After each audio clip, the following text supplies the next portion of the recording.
ورکو ویلې چې تاسو وخت ډېر لرو د وخت ډېر ورکړی و چې باید هغه پروژې چې دي او هغه پلانونه چې دي دا باید ترسره شي او تاسو ویلې چې دا تر 2010 کاله پورې ترسره نه شوې د دې عمده علت په څه کې وینئ ولې دا ترسره نه شوې؟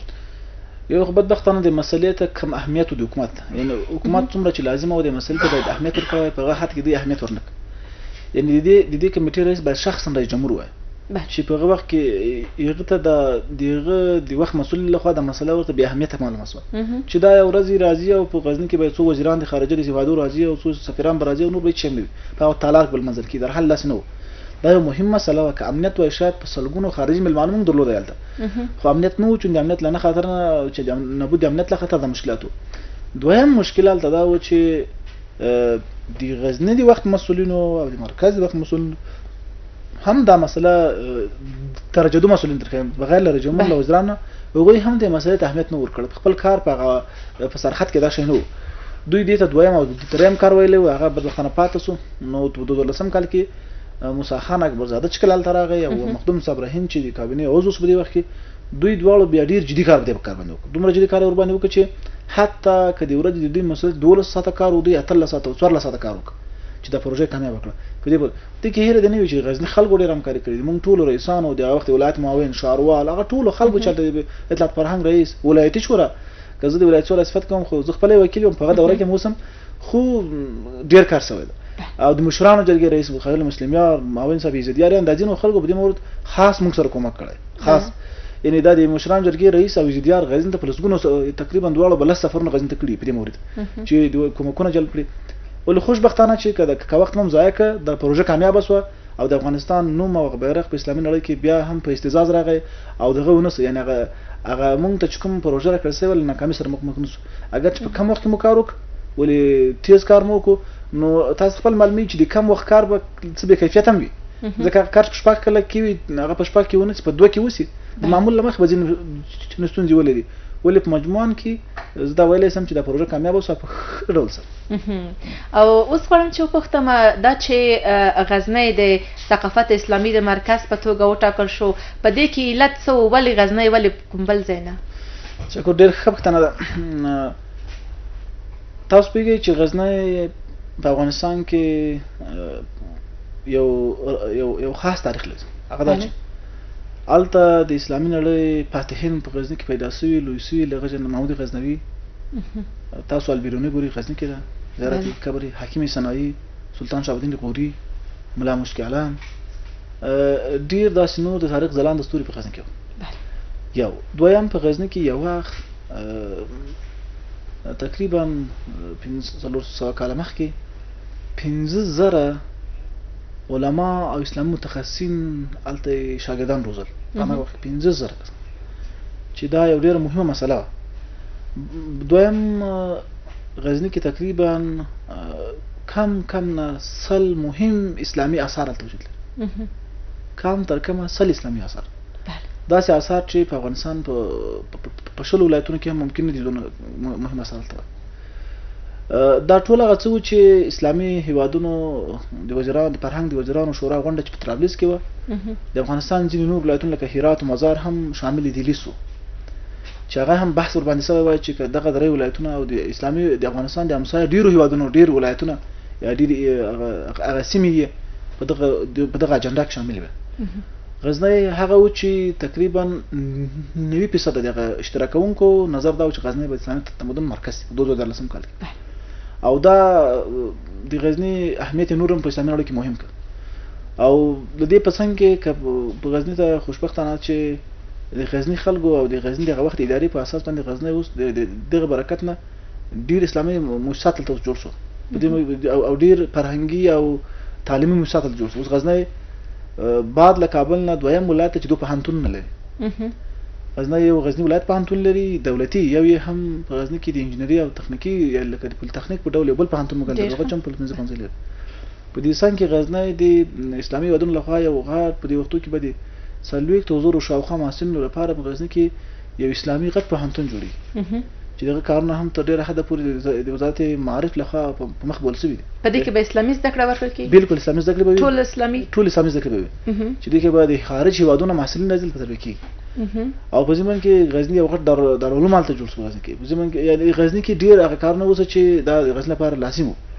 هلته هوایي میدان جوړ شو د هوایي میدان کارونه ته اوس تکمیل نه دي غزنی کې د اسلامي ثقافت مرکز چلته جوړ شو هغه تعمیر په افغانستان کې بل ساری نه لري یعنی غزنی کې یو تعمیر جوړ شوی ده چې هغه د افغانستان څخه تر ټولو لوی تعمیر ده بله او باید قدرمن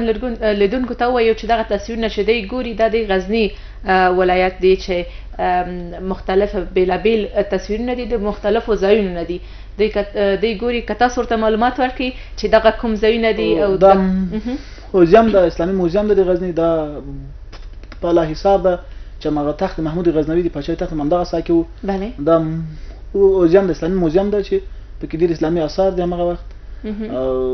دغه پخوانی یو زیارت چې جوړ شوي دي دا بدعت جوړ شوي د پخواني تصویرونه دي اوسني تصویرونه اوس رغول شوي دي دا رغول شوي دي اوس نه دي او دا ټول هغه څه دي چې په غزني کې دي زه وایم چې هغه وزارت چې ډېر کار په غزني کړی د اطلاعات فرهنګ وزارت ته چې دوی تر 40 شاوخوا خپل ابدات ټول رغولي دي دا پخوانی تصویر دغه موزیم او مخکې اوسنی تصویر مخکې و د پخوانی بله دا هغه منار ده غزني منار ده چې دا هم دغه زیارت یو زیارت ته چې د پخوانی تصویر ده بله او اوسنی تصویر ته فرق هغه جوړ شوی ده جامع صاحب اوس غواړم چې وپوښتم لکه څنګه چې دا ټول تجاوته ده چې په غزني کې کوم هغه تاریخي آثار چې دي هغه عابدات چې دي هغه د نړیدو په حال کې دي لکه ښه بیلګې د غزني منار دی د دې د رغولو لپاره کار شوی دی که نه کارونه کیږي پلانونه شته که نشته لکه په دې اړه قدرمن لیدونکو ته معلومات وړاندې کړي زه ته چې په غزني کې د آثار د عابدات تاریخي فرق کوي د غزني کې یو عابده ده چې په نامه دی بالا حصار د غیر رغول د افغانستان د حکومت تر توانه لوړه خبره ده حد اقل 100 میلیون ډالر هغه ځکه یو ښار ده او هغه ښار کې تقریبا 400 کورونه دي هلته پخواني د زمانو د غزنوي د وخت او د نورو شاهانو د وخت هلته عابدات دي هغه ډېر لوی پروژه ده او عظیمه پروژه ده د غیر رغول اسانه کار نه ده ځینې دوستان نو شکایت کوي چې ولې دغه یو برج چپه شوی دغه یو برج جوړول په لکونو ډالر مصارفات غواړي هغه د افغانستان د حکومت او د فرهنګ چاره څه ده باید همداسې ورته وګورو چې ونړېږي له منځه لاړ شي نه زه راځم خبره هغه عابدات چې واړه عابدات وو واړه زیارتونه وو واړه تاریخي آثار وو د هغوی لپاره لازم کارونه شوي دي او د راتلونکو 500 کال لپاره حد اقل هغوی رغول شوي دي یعنې 50 کال لپاره هغوی له خطر نه بچ دي هم د غزني دوه منارونه چې تاسو ګورئ دوه منارونه چې دي د هغوی لپاره هم په کافي اندازه کار شوی ده او ممکنه ده چې د هغوی د چپه کولو یا د نړېدلو ممکن نه دي دوه منارونه چې تاسو ګورئ که د دې لپاره ډېر کار شوی ده یعنې تقریبا د دې 90% کار تکمیل شوی ده او دغه هغه کار چې د هغوی د تحکیماتو لپاره تاسو پوهېږئ چې د عابداتو رغول هم یو مسلکي کار ده دا د هر کارګر کار هم نه ده دا د هر چا کار هم نه ده او دا هر څوک کولی هم نه شي او د غزني محلي ادارې ته د دې کار د جوړولو د تعمیر د دې اجازه موږ ته نشته دا به د فرهنګ وزارت لخوا نه یو متخصصین د باستان شناسي د ریاست لخوا نه او د هغوی او د تاریخي عابداتو د رغولو د ریاست لخوا دا کار کېږي دا زموږ مسؤلیت هم نه ده خو بهرحال د غزني دغه تاریخي کلا یا بالا حصار چې دغه وخت محمود غزنوي د پاچاهي مرکز و د دې د رغولو ابتدایي کارونه یو څه حده پورې په مخ تللی دي مسلکي ډول سره یو پروژه و د جرمنیانو او د المانیانو لخوا څه کار تکمیل شوي ده اګر چې پروژه له کار نه زه راضي نه یم په هغه ډول چې باید شوي وای نه دي شوي د دې کلا رغول دوه مرحلې لري یو دغه کورونه چې په دې کلا کې دا باید انتقال ته صحیح نه ووځي ځکه د دوی د ضرورت دغه دا اوبه چې راوځي دا د کلا په دیوالو باندې راځي دا کانالیزاسیون نه لري ابرساني سیستم نه لري چې دا ووځي یو دا مشکل ده حد اقل د دې کانالیزاسیون لپاره هم یو 5 میلیون ډالر پکار ځکه تاسو پوهېږئ چې دا ډېر غټه تاریخي کلا ده او د دې جوړولو لپاره ډېر مشکلات دي دویم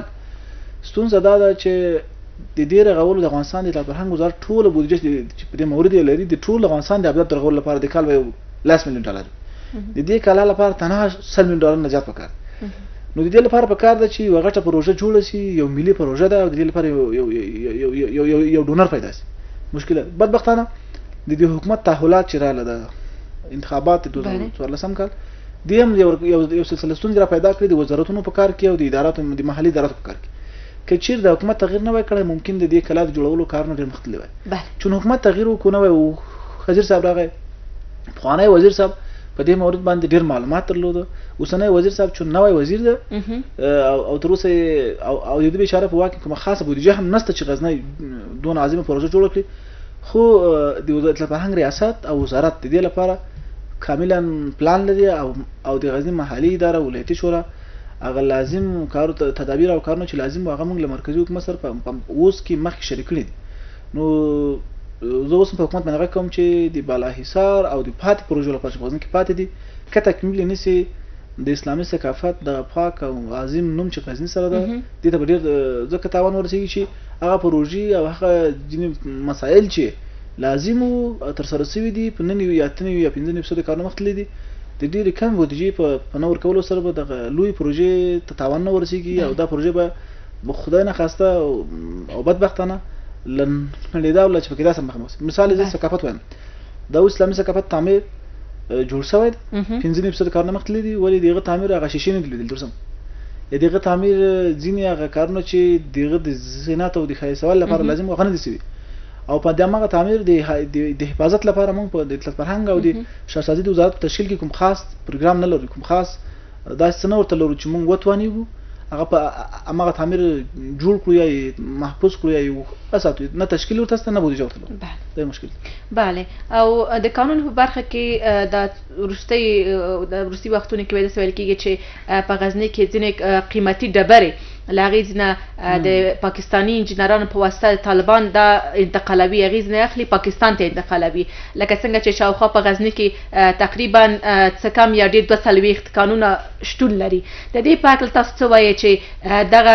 خبرې سره تاسو موافق یاستئ که نه یاستئ دا چې د دې مخه باید ونیول سي؟ کوم کار شوی دی نه دی شوی؟ که نه دی شوی ولې نه دی شوی؟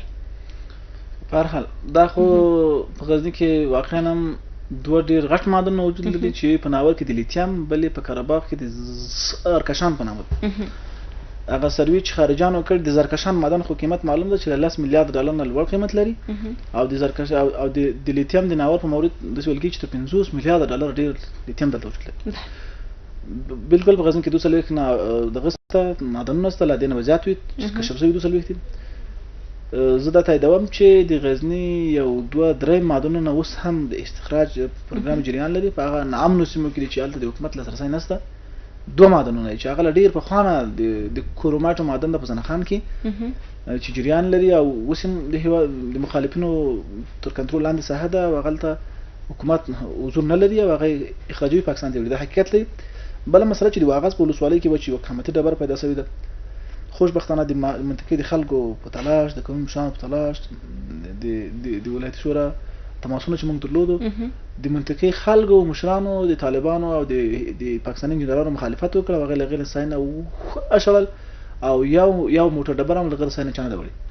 او پر دې نور څاو کې د غزنی امنیتي ارګانونو خصوصا پولیسو د غزنی امنیت کمانډان محترم مخیل صاحب په جديدي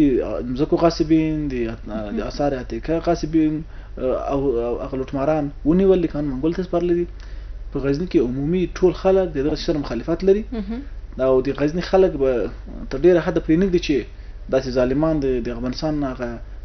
ملي سرمایه ملي شتمني چې هغه د معدنیات هغه فزور شي په ځینو ساحو کې د خلکو طالبان ترمن په دې مورد مشاجره شوې ده. کله خلک زوره ورسوي دي کله طالبان زوره ورسوي خو په ډېرو مواردو کې د موږ ولسونه او قومي مشران په معدنونو باندې حاکمیت لري او په ډېرو ساحو کې د دې مخنیوی شوی. بله هغه ساحې چې ناامنه دي چې هلته دولت یا حکومت هلته لاسرسی نشي کولی چې د دغه ډبرو د انتقال مخه ونیسي، ستاسو وړاندیز څه دی چې باید څنګه د هغې مخه ونیول شي؟ ستاسو خپل وړاندیز څه دی؟ شکر. تاسو پکې چې د حکومت تشکیلاتو کې مشکل ده. غزني د پولیسو تشکیلات غزني اول درجه ولایت تشکیلات د دریم درجه ولایت هم کته دي. په ټولو ولایتو کې 012 په نامه کومې غلطه کړنې یو قطعه ده چې آثار عتیقه ساتي. په غزني کې چې د اسلامي ثقافت مرکز ده په دې مورد یو پولیس هم تشکیل کړي نه لرو. الته د تاسیساتو په نامه یو بل قطعه د موسسات تاسیساتو په نامه هغه هم په غزني کې د کیته یو عسكر موجود نه لري. داسې مشکلات چې تشکیلات هم لوی متاسفه چې وخت تشکیل ونه لري. د غیر د ساحه ساتلو لپاره موږ د یو ولسوالۍ لپاره 10 پولیس لرو چې هغه غزنی 80 کیلومتر وړاندې ده. ټول ځواني جنگ وي نو دا 80 پولیس باندې چې جنگونه وي او لس پوسټ 15 شپږ پوسټ مولري نو تاسو خپل فکر وکړئ چې دوی به معدنیات چې غزنی ښار نه 100 کیلومتره او 1.5 کیلومتره وړاندې هغه به څنګه ساتي. تشکیلات مهم مسله د پولیسو چې تشکیلات باید اضافه سي او ترڅو پورې چې تشکیلات اضافه نشي او یو خاصه اته چې دی معدنونو د حفاظت او د آثار عتیقه د حفاظت لپاره یو کتابت په غزنی کې وجود ولري ترڅو د حفاظت کې در غیر اوسه د اطلاعات فرهنګ او د معدن د ریاست کارمندانو چې هغه به 4 ملکی مامورین دي او هغه د دې شان د ساتل لپاره توانای نه لري. مونږ ته دا جواب ده چې تشکیلات مهم مسله ده. دویم د خلکو کومک د حکومت جدي مسله ده. د خلکو جدي کومک له حکومت سره دا یو مهم مسله ده. د حکومت جدي توجه دی د ولایتي مسؤلینو جدي توجه هم د دې کار لپاره یو مهم مسله ده چې دا ټول شان سره یوي او ښه هماهنګي وي او د امنیتي ارګانو همدغه د معدن د ریاست د ولایتي شورا ترمنځ تر اوسه پورې هماهنګي وجود لري او مونږ په یو ځای کې چې کرومایټ نه وتلو نه سیوا نور تر اوسه پورې د هیواد دښمنان او مخالفین په دې نه بریالي شوي چې غزنی داسې معدن چې هغه ډېر قیمت بها وي هغه یوسي. مونږ د زرکشان د معدن په مورد معلومات لرو چې استخراج شروع نه و. ځینو د نمونه برداري لپاره ځینې ډبرې وخت پاکستان د خلک مونږ ونیول په مکور کې اوس هم تر توقیف لاندې دي او محکمې ورباندې 15 کاله په دې قید کړی ده. ځینو خلکو چې آثار عتیقه اغلا کولو غزنی کې مشهورې څېرې وي د هغوی لپاره هم جدي پروګرامونه د هغوی تعقیب د عادل تعقیب لپاره په لاره اچول شوي دي. مطمئن یم چې په ډېر زر وخت په دې باور باندې هم یو مثبت غو بله. تاسو مخکې تشکیل ته اشاره وکړه چې تشکیل نشته دی. د تشکیل نشتوالي لاملونه څه دي چې د تشکیلونه ولې نه دي جوړ شوي دي؟ څنګه صاحب د دې مشکل دلته دا ده چې په غزنی کې دغه یو ستونزه چې ټول افغانستان د ضروري هغه د وزارت داخلي او د مرکزی حکومت دوګونه چلند ده. چون د غزنی په وزارت داخله او د حکومت پر رهبری کې داسې خاص د کابینه کې او د وزارت داخلي پر رهبری کې داسې خاص کادرونه وجود نه لري چې غزنی ته توجه کوي. دا هم ډیر مهم. تاسو یو ولایت ګورئ چې هغه نفوس د غزنی ولسوالۍ سره برابر تشکیل د غزنی په حد کې یو ولایت امنیت لري هغه ته د میاشتې 1 لک مرمۍ د کلاشینکوف لګول کی هغه ولایت چې ناامني لري او دغه ولایت په پرتله 15 چنده نفوس هم ډیر وي هغه ته لازر یا شل سره مرمۍ لګول کی. دا د وزارت داخله دغه چلند فساد د حکومت کې فساد موجودیت هغه سمتي تعصبات دا مسائل ډیر تاثیرګذار دي په غزنی. یعنی دا مونږ اوس راغلي یو مونږ تیر ورځ هم د مشران جرګې رئیس صاحب سره او د رئیس جمهور لجنو مهمو مشاورینو سره ملاقاتونه درلود او پروګرام لرو. رئیس جمهور صاحب دلته کې وګورو د مونږ د ولایت شورا پیشنهاد ده چې تشکیلات اضافه نه سي د مونږ ډیر ولسوالۍ بسکوت وکړي. دا چې په ښار به حملې اضافه سي په لویه لاره به حملې اضافه سي د ولسوالۍ د سکوت لامل به وګرځي. دا ټول شان مونږ راغلي رئیس جمهور سره د مورد باندې مو وخت لرو پراتلونکي هفته کې امنیت شورا له مشاور سره رئیس اجرایي سره دا مسله مونږ له ټولو سره ان شاء الله مطرح کوو او په خام مطرح کړي په مطبوعاتو کې هم دا مسایل ویلي دي او دا یو جدي ستونزه ده او دا دوګونه چلند او فساد د حکومت په داخل کې چې غزنی ته توجه نه کوي. بله جامع صاحب د ورستۍ پوښتنې په توګه پوښتم ځکه چې وخت کم دی او زموږ نور مېلمانه هم شته دي را رسېدلي دي. دغه د ولایتي شورا په هکله پوښتم ځکه چې په دغه ولایتي شورا کې تاسو یو ځل 2 ځلې فکر کوم رئیس په توګه ټاکل شوي او یو ځل هم معاون اوس هم غړي یاستئ. د غزني د ولایتي شورا کړنې څنګه ارزیابي کوئ څنګه پرتله کوئ؟ شکر. زه خپل د وکیل په توګه راځم نه د موږ لکړنو او د ما موکلین راځي نه دي. زه خپل او د ما موکلین نور وکیل صاحبان لمانه د نور وکیل صاحبان نه خفقي زه خپل لکړنو راځي نه ما د ما موکلین د ما لکړنو راځي نه دي. علت دا ده چې اول خو په دې مرد غواړم یو د کوم څه کوم هغه دا چې اول د ولایتي شورا لپاره کوم خلک چې ځان کاندیدوي د شعار او د دوی د لایحې وظایف ترمنځ تفاوت. مونږ چې خلکو ته کمپاین کوو مونږ ورته وایو چې تاسو سړکونه جوړوو مسجدونه جوړوو مکتبونه جوړوو تحصیل زمینه برابروو چې دا کې ځینې مسایل د مونږ له لایحې وظایف نه داسې دي چې هغه د مونږ د مشهوري په حد کې مونږ په کې صلاحیت لرو. یعنی مونږ په ولایت کې اجرایي قوانینو یو مونږ تنها د نظارت او مشورې حق لرو. نظارت حق هم مونږ ډیر محدود لرو. یعنی مونږ چې نظارت وکړو لغه نه وروسته مونږ ته قانون نه د ټاکل چې تاسو کوم اجرات کولی شئ. مثلا د رئیس صاحب د معارف لکړنو نه مونږ تر کومه حد نظارت صلاحیت لرو. دا واضح نه ده فقط نظارت حق لرو. نظارت یو عادي افغان هم کولی شي یو عادي فرد جامع هم کولی شي نظارت وکړي نو حدود معلوم نه دي. یو مسله مشوره خو تاسو په خپل مشوره داسې یو شی د افغانستان کې چې کدی والی صاحب مشوره خوښه وه خو خطر ښه د خپل اشپز مشوره کې خوښه هم منیه د وکیل مشوره کې نه خوښه نه مني. دا یو ده. دویم ولایت شورا د سیاستونو ډګر وسوي ده په ولایتونو کې. یو سیاسي ډله 15 وکیلان لري بل 2 وکیلان لري بل یو وکیل هر ډله خپل سیاسي هدف لپاره کار کوي. یو خبره مونږ خپل کار نه په هغه حد کې راځي نو چې باید وای ولې یو شی چې وایم چې غزنی ولایت شورا دوه خوبای چې لري یو دا چې ملي وحدت پکې 100% حاکم ده. یعنی دوه ګروپ وکیلان کې یو ګروپ کې 15 دوه پښتانه او شپږ هزارونه تاجکونه بل ګروپ کې مینده د ملي وحدت پر کمال ته مونږ د دوه دورې درې دورې کار کړل. د خوان نو دورونو د هزارو پښتون ته ملي وحدت ډیر کې حاکمیت لري. یو دویم دایمي یو خو بایبل چې لري د پنځلارانو د مزکو غاصبینو شتون په ولایت کې هیڅ په هیڅ شمار یو خو د غزنی په ولایت کې هیڅ زورواک یو بدمعاش او کایم ډیر کم او غاصب خو هیڅ نشته دا وجود نه لري. دا دویم خو باید یعنی دا خو باید چې غزنی ولایت شورا لري ده وحدت ملي په تاسو کړی دا هیڅ ساتلای دا دویمي د دوه قصد د فساد کې خوشبختانه زه مطمئن چې فساد کې موږ ولایت شورا 9% داخله نه یو فیصد نو هغه داسې چې په امریکا کې ممکن څوک داخل وي په بل چیرې وي دا ولی خوشاله پدې هم چې د ملي وحدت لپاره موږ ډیر کار کړی. ډیره زیاته مننه دا چې په خپرونه کې لمونږ سره وي خوشاله اوسئ. موږ هم ډیر خوشاله اوسو. خپرونه کې لمونږ سره وي نو موږ سره سوال نه ډیر دی خو د خپرونې وخت کم دی نو موږ نور ملمانه هم لرو بیا هم هر کله لار شي. ډیره زیاته مننه. تاسو نه مننه لمونږ سره ډیر جوابونه خو چې وخت نه ونه مننه. د خپرونې په دې برخه